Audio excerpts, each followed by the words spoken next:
I knew it, little thief.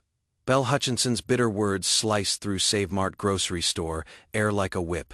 Her giant figure overshadowed 8-year-old Claire Williams, a shaking little girl holding a half-crushed candy bar. Claire's wide brown eyes widened in fright as she stuttered, her small hands trembling. I am sorry. I forgot it was in my bag. I can pay for it, please." But Belle's face contorted with disgust. She wasn't hearing, she didn't care. "Too late for sorry," she growled, pulling Claire's fragile arm. "This is what happens when parents don't instill respect." The whole store came to a standstill, dozens of eyes fixed on the scene, and then the unthinkable occurred. Rather than outrage, murmurs of approval. "Finally, someone showing these kids a lesson," one shopper grumbled. "Good for you, manager," another yelled, whipping out their phone to record, not to defend the child, but to gloat over her shame. Belle's anger fueled with the crowd's support. "People like you!" She hurled venom at the small child. The words ring out with loathing and then, smack. Her hand connected with Claire's small face. The loud crack froze the store for an instant, then outburst into applause and cheers. "That is how you handle them," a man shouted. Finally, someone stood up. Others yelled, their voices egging Belle on in cruelty. Claire stood motionless. Her cheek throbbed red, her little hand clamped on the sting as tears rose, but she refused to allow them to escape. She was merely a kid who had come to purchase materials for a school science fair. Yet there she was, labeled a criminal, jeered at, slapped before onlookers who called it justice. Destiny, the teenage clerk, bit her lip, her eyes wide with fear. Frank, the old stock boy, grumbled, "This isn't right," but his words were overwhelmed by the approval of the mob phones raised higher. "Send this to the news," one woman giggled. Finally, a manager with backbone. The pandemonium churned louder and louder, until suddenly, a voice sliced through the craziness like a blade. The entrance doors of the store slid open. A woman entered. She was tall, assertive, wearing a perfect black business suit. Her heels clicked forcefully against the tile. Even when her face appeared, her attitude commanded silence. The crowd's cheers stumbled, but Belle, under the influence of power, looked at this stranger, smiled, and made the worst mistake of her life. "Another one of a criminal's defenders," Belle sneered, her words dripping with arrogance. The mob agreed, their willful blindness sustaining her cruelty. And then, Belle did the impossible. She tossed back her head and laughed, as if the woman approaching her was nothing. What Belle didn't realize, what she would soon find out the hard way, was that she had slapped the wrong kid. She had chosen the wrong fight with the wrong family. And the woman walking toward her, she wasn't just another patron, she was power, authority, and justice in one. The crowd thought they were about to witness victory. In reality, they were seconds away from the most epic downfall in retail history. If you think you can predict what came next, trust me, you can't. But before we return to that silent moment in the store, we need to go back. 3 hours earlier, high above the pandemonium of Save Mart, on floor 30 of the corporate tower, was Dr. Angela Williams. Only 42, she exuded the serene confidence of a woman who never needed to insist on respect, because she had already won it. She wasn't any executive. She was the new CEO of Save Mart Corporation. Angela's life was far from typical. Born into a family of breathtaking wealth, her grandfather the founder of Williams Industries, she might have lived in yachts and penthouses, passing through privilege. But Angela had made a different choice. Over her family's objections, she turned down handouts and shortcuts. She worked her way through Harvard Business School, graduating summa cum laude, on her own merit, not surname. And when she could have stepped into any boardroom in America, she astonished everyone. She applied to be a Save Mart cashier. For 2 decades, Angela worked her way up from the floor. Cashier, floor supervisor, regional manager, learning the company from the ground up. Her office walls were not lined with pricey paintings. They were filled with customer letters, employee photos, and certificates of community service. Angela felt a grocery store wasn't only about groceries. It was about people, about respect. And at the center of it all stood a small framed picture on her desk. Her daughter, Claire. Angela had waited years to become a mother, only to suffer heartbreak after heartbreak before she was finally able to adopt Claire from the foster system. To Angela, this smiling 8-year-old wasn't only her daughter. She was her miracle, her joy, her reason for everything. 3 hours prior to the nightmare at Save Mart, Angela made decisions affecting thousands of employees. She did not know her own daughter would be the victim, soon enough, of the very injustice she had devoted her life to combating. Meanwhile, back in town at Lincoln Elementary School, Claire's passion for science gleamed. Her teacher complimented her volcano experiment that afternoon. "Excellent work, Claire. You truly grasp chemical reactions." But as Miss Rodriguez proudly spoke, Claire could feel the whispers behind her back, those of the jealous murmurs, the bitterness of classmates who perceived her brilliance not as an inspiration, but as threat. And so, after school, Claire made a decision. Instead of going to her after-school program, she went on foot to Save Mart, allowance in her backpack. She wanted to purchase the final ingredients for her science project: baking soda, vinegar, food coloring. Claire slowly totaled each crumpled bill and coin, her small brow scrunched up with attention. For her, this wasn't retail shopping. It was independence, responsibility, and pride. Her mother had instilled in her the importance of money, though they could buy anything they wanted. What Claire didn't realize stepping through those glass doors was that this wasn't any store. This was her mother's business, and waiting inside was Belle Hutchinson, a resentful, angry manager who had spent the day lashing out at all of the people around her. She berated Destiny, the struggling Latina cashier who was barely making it through high school. She humiliated Frank, the elderly stock clerk. She belittled David Chen, her assistant manager who was more qualified than she was.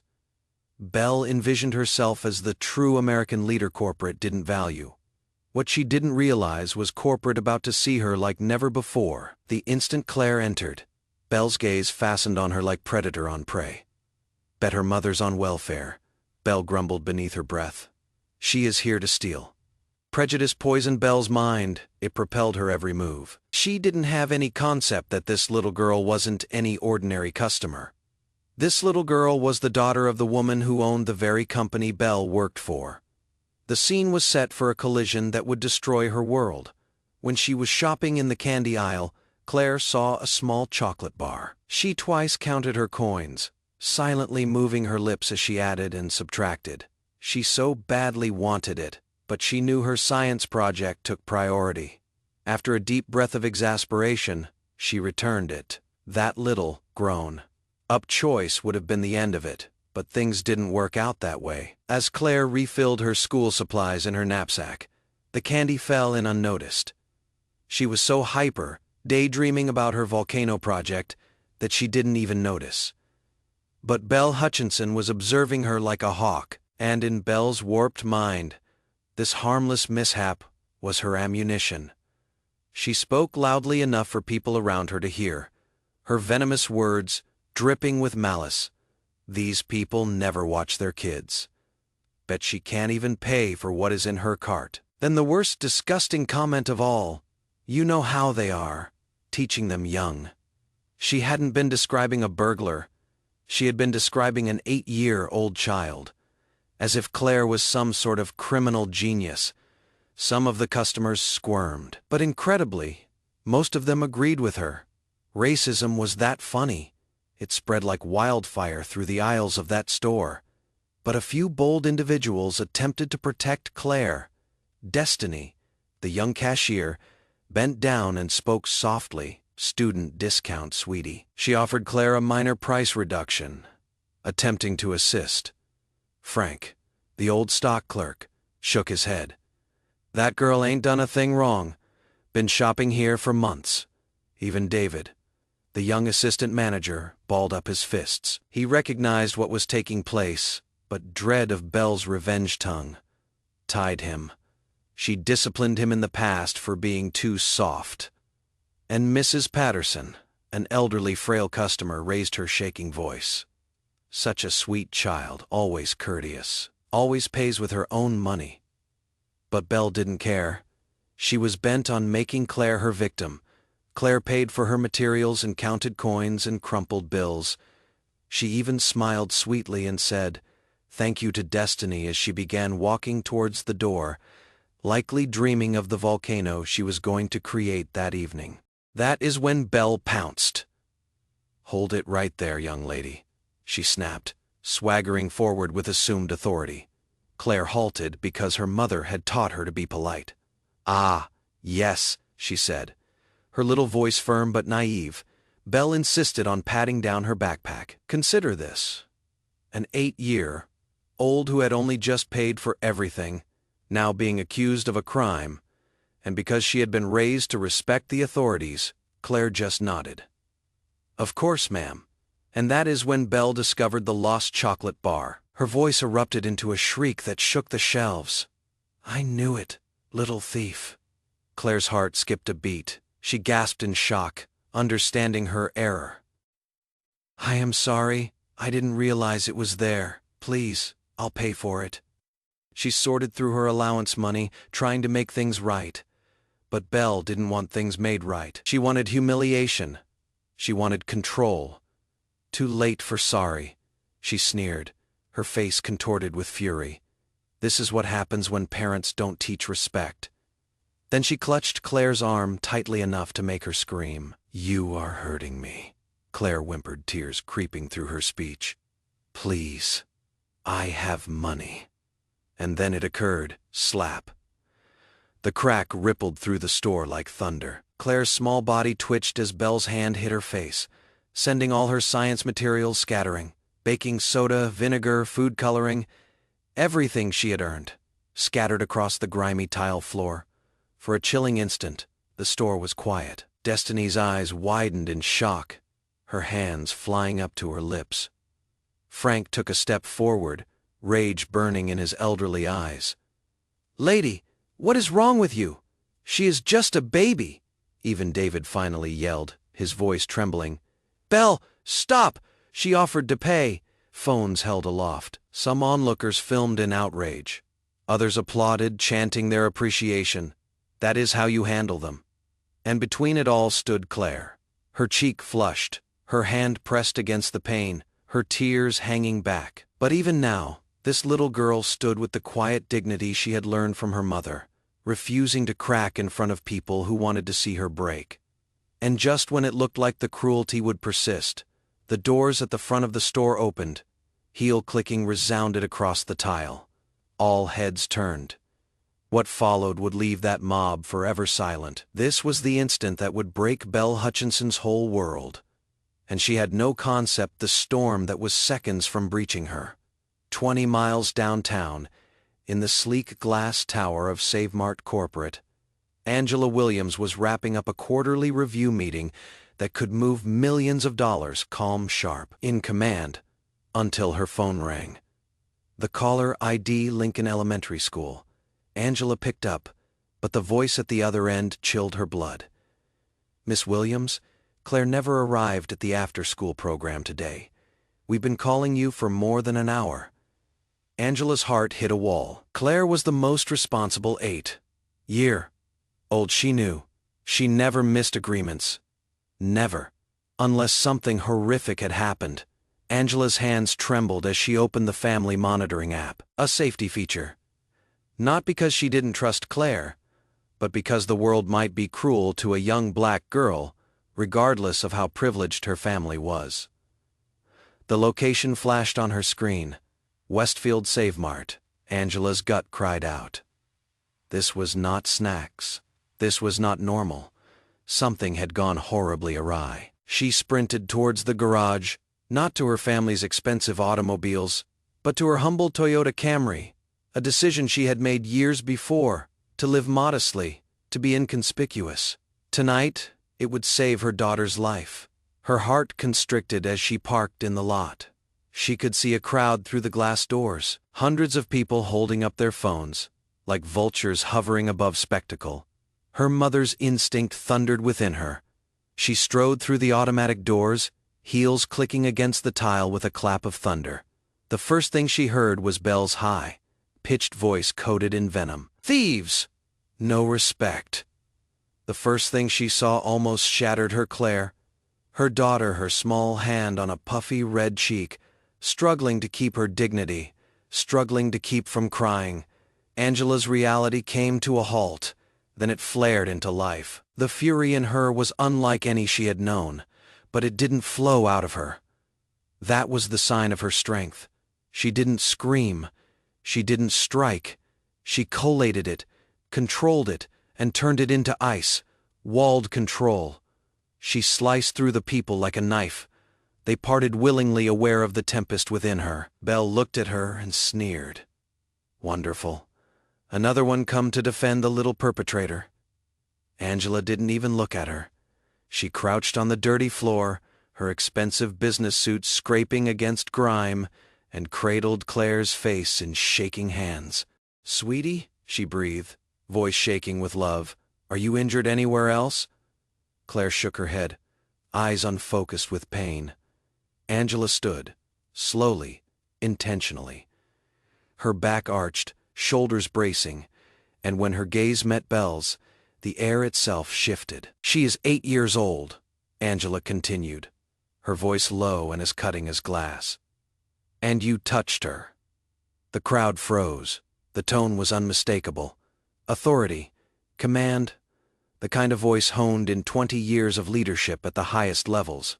But Belle, with a head full of arrogance, did not hear it. "I don't care if she is 8 or 80, Belle snapped to her audience. "Stealing is stealing. People like you need to teach your children better than to play the victim card." The crowd applauded and laughed, some of both. One man yelled, "That is right. Teach them young." Angela's eyes narrowed, her anger flashing like lightning, but her voice stayed coldly calm. "People like me?" Belle sneered. "You know just what I am talking about, always acting the victim, most likely to come here and threaten a lawsuit. But I have corporate behind me. They'll never take the side of someone like you." And then she delivered her blow she thought would kill. "I'd wager you can't even pay for an attorney anyway." The crowd broke into bitter laughter.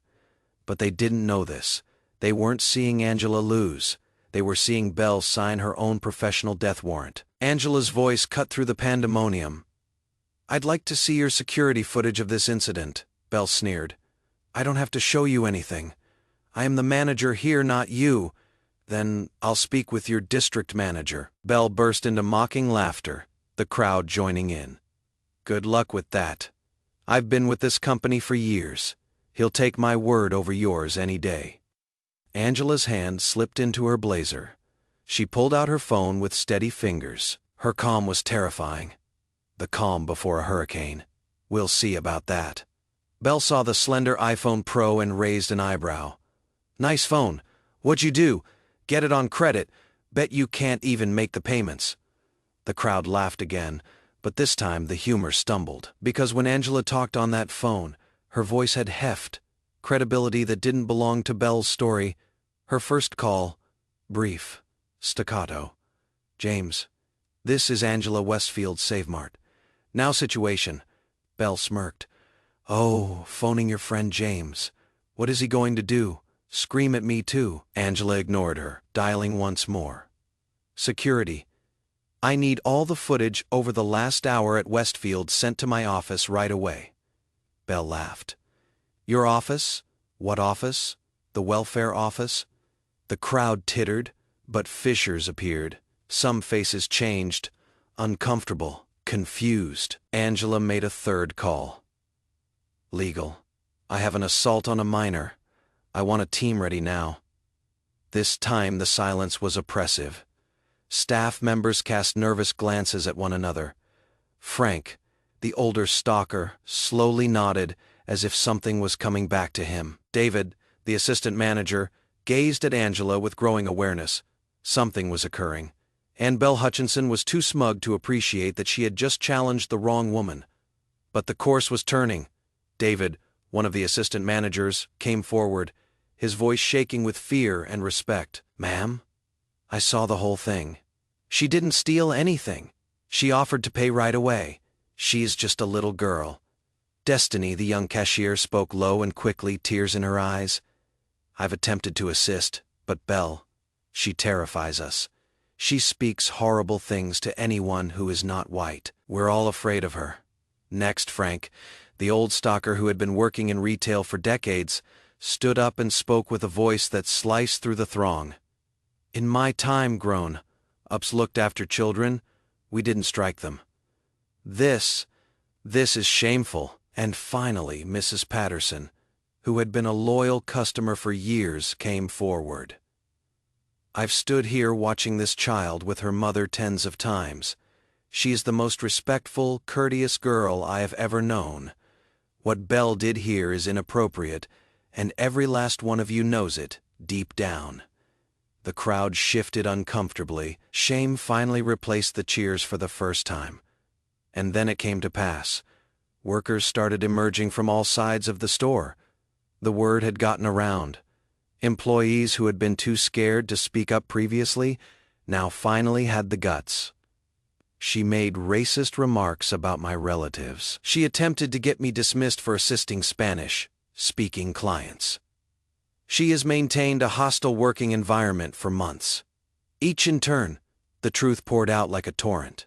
Angela sat in silence, her phone still clutched. Her eyes were serene, but her presence was like a gathering storm. Her subsequent calls altered everything. "Patricia, bring the regional team, Westfield, immediately." Then another, Michael, corporate security. "Entire investigation team. We have a manager who attacked a child and built a hostile workplace. Move as fast as you can." The air thickened. The crowd who had been applauding Belle now took steps backward, recognizing this was no longer about a candy bar. It was about something much greater. But Belle was still giggling, still intoxicated on her own egotism. She snarled, taunting Angela in front of all. "Ooh, calling James? James who? Some neighbor friend? What is he gonna do?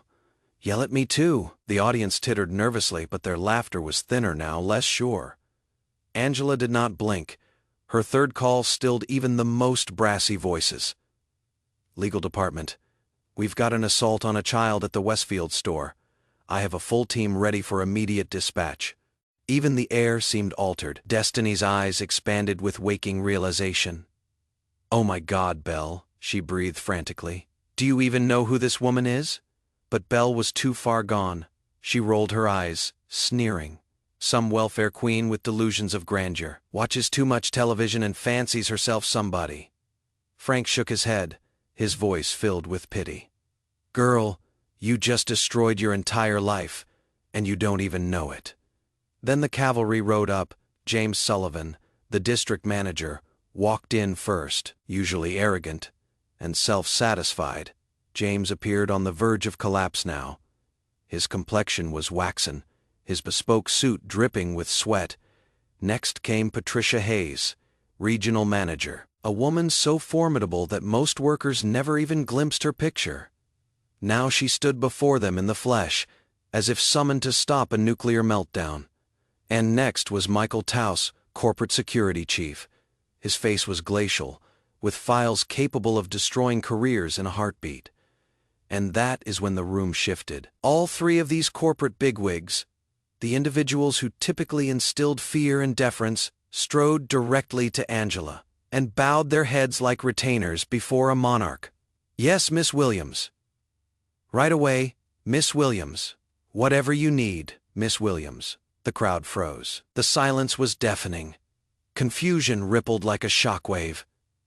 Why were these powerful corporate leaders deferring to her? Belle puffed out her chest, still blind to the danger. She marched toward James, smirking. "Finally, someone with authority. Get these people out of my store. I've got a business to run." James looked at her like she had just signed her own execution order. His voice cracked with horror. "Belle, What have you done? Belle snapped out of it, her haughtiness on full show. What have I done? I caught a thief. I stopped troublemakers. I did my job. That is what I've done. Then the words that sealed her fate. Patricia advanced, pale-faced, shaking. Belle, you assaulted the CEO's daughter. The world stood still. Belle's sneer disappeared. The CEO's... What? She breathed, her voice breaking for the first time. James stepped forward, his tone full of dread. Belle, meet Angela Williams, CEO of SaveMart Corporation. The words slammed into Belle like a sledgehammer. Color drained from her face. Her arrogance crumbled into panic. Around her, the crowd went silent. Phones that once recorded with glee were now capturing the downfall of the most arrogant manager in SaveMart history. And in the middle of it all stood Angela Williams, CEO, mother, survivor. A woman who had just stood by and seen her daughter get slapped in front of applauding strangers. Her voice was steady, but with the force of thunder, when she finally got a word out. Belle Hutchinson, let me introduce myself properly. I am Angela Williams, CEO of SaveMart Corporation. The words hung like a death sentence, and Belle understood her career, her reputation, her life as she knew it, was finished. Belle stood there, mouth agape, but not a word escaped. For the first time, she saw the nightmare that she had invited herself into was all her own doing. All those self-satisfied assumptions, the racism oozing from every sentence, now laid bare in public for all to see. Angela's voice sliced through the silence like a knife, serene but annihilating. The company you recently embarrassed. The company I founded from scratch after 20 years. The company where I began as a cashier on minimum wage, working nights and weekends just to make ends meet. That is, the company you presumed you were defending. The irony was not tolerable. A woman who had battled from scratch to CEO was face to face with an employee who had called her on welfare, too destitute for an attorney. The hypocrisy rang through every aisle. And then James Sullivan, shaking hands, drew up the store's security tape. The audience leaned in. There it was, as clear as crystal from several angles, Belle following an 8-year-old kid down the aisles. Belle muttering racist insults loudly enough that strangers could hear them. Belle pinching Claire's small wrist, and, last but not least, the slap of the century. Gasps hung in the air. What had begun as a whisper of uncertainty became a howl of outrage. The proof was irrefutable, and it seared like flames. Angela's gaze fell on Belle, her rage cold and controlled.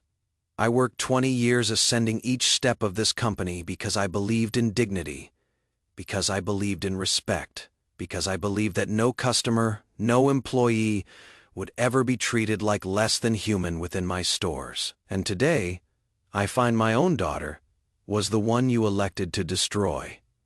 Belle panicked, fumbling with excuses. Miss Williams, I swear, if I had known who you were, Angela interrupted her, her tone slicing like glass. Known what?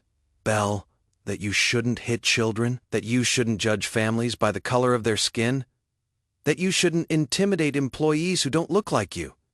Tell me, what part of being human relies on knowing someone's title? Each word struck like a sledgehammer. Belle broke before the truth. Then, in a dam breaking, years of stilled voices flooded out. Destiny, the teen cashier, shaking but courageous.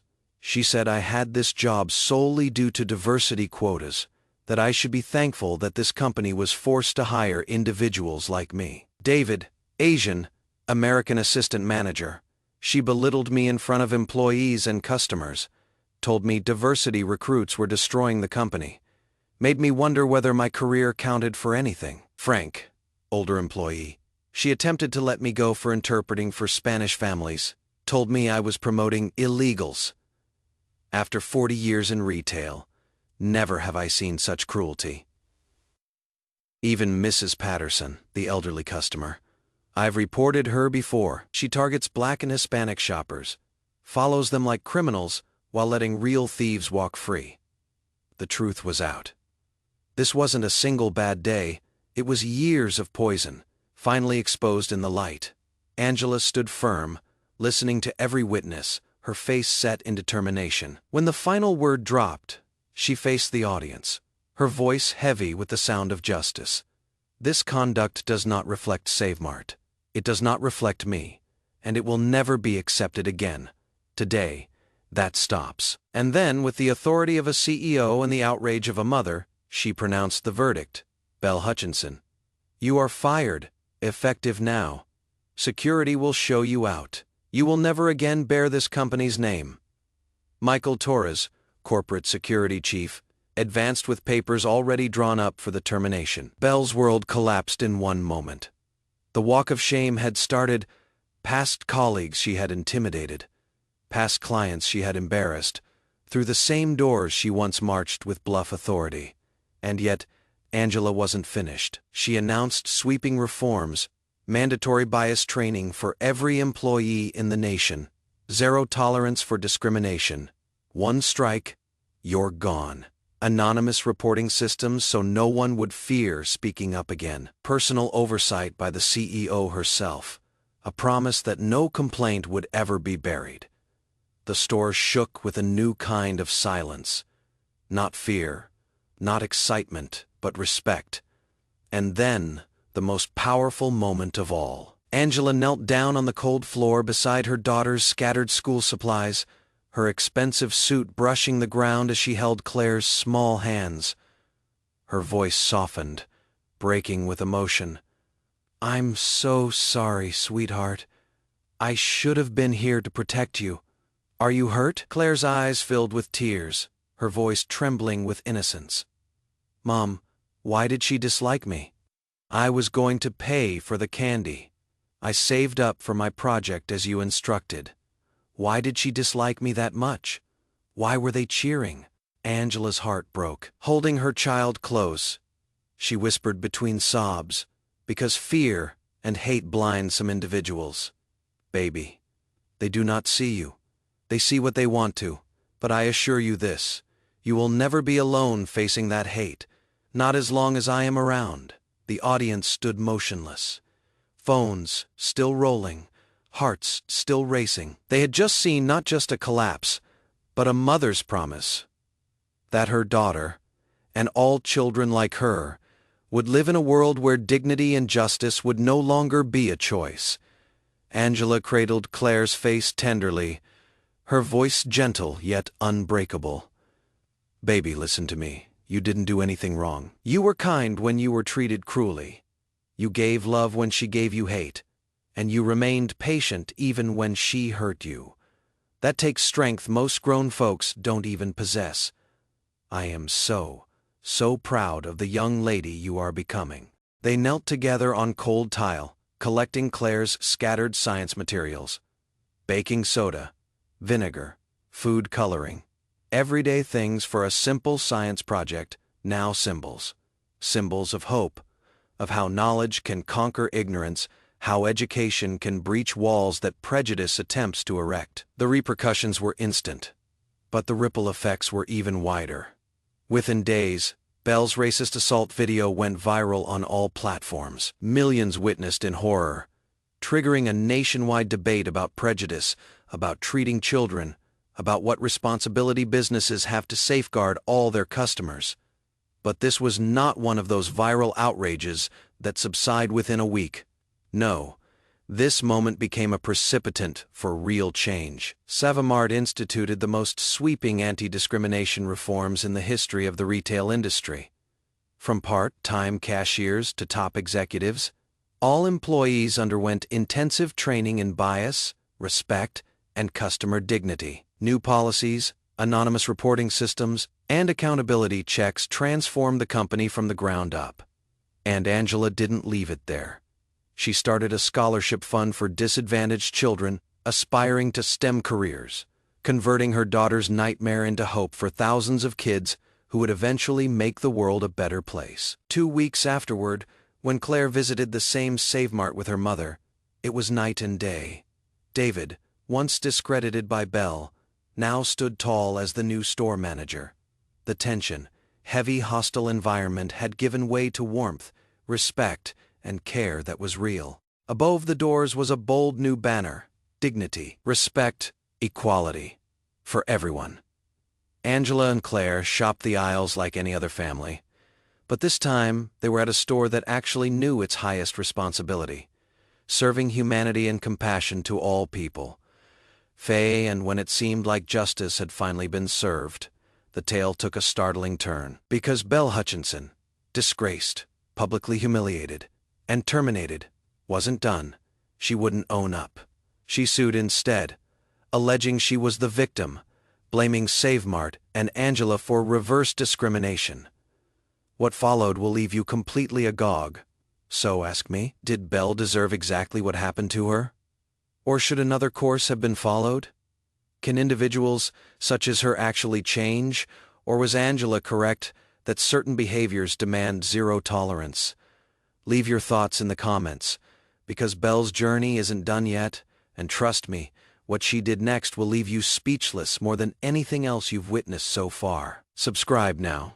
You won't be able to miss the unbelievable next chapter.